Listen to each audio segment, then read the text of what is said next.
আসসালামু আলাইকুম ওয়া রাহমাতুল্লাহ।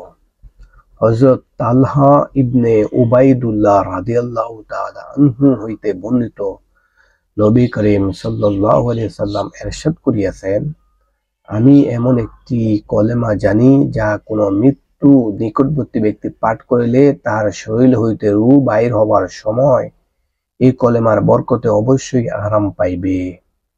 আর ওই কলেমা তাহার জন্য কিয়ামতের দিন নূর হইবে।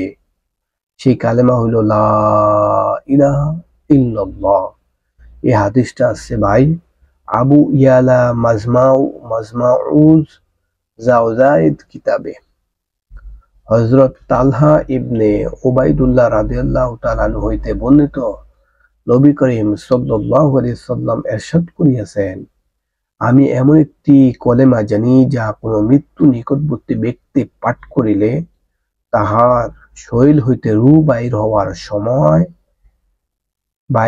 সময় এই কলেমার বরকতে অবশ্যই আরাম পাইবে।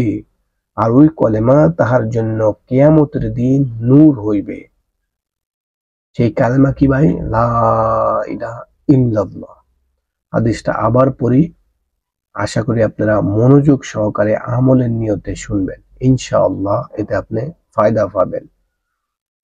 হযরত তালহা ইবনে উবাইদুল্লাহ রাদিয়াল্লাহু তাআলা আনহু হইতে বর্ণিত নবী করিম সাল্লাল্লাহু আলাইহি ওয়াসাল্লাম ইরশাদ করিয়াছেন, আমি এমন একটি কলেমা জানি যা কোনো মৃত্যু নিকটবর্তী ব্যক্তি পাঠ করিলে তার শরীর হইতে রূহ বাহির হওয়ার সময় এই কলেমার বরকতে অবশ্যই আরাম পাইবে।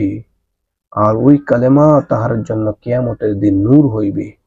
সেই কলেমা হইল লা ইলাহা ইল্লাল্লাহু মুহাম্মাদুর রাসূলুল্লাহ। মানে এই কালেমা যারা এমন একটা এই কালেমা যে মৃত্যুবরণ করতেছে, কারণ মৃত্যুর কষ্ট হলো অনেক বড় কষ্ট। সেই মৃত্যু শয্যায় যে লোক তার কাছে উনি যদি এই কালেমাটা পড়ে, মৃত্যুবরণ করতেছে উনি যদি এই কালেমাটা পড়ে, এর বরকতে সে আরাম পাবে।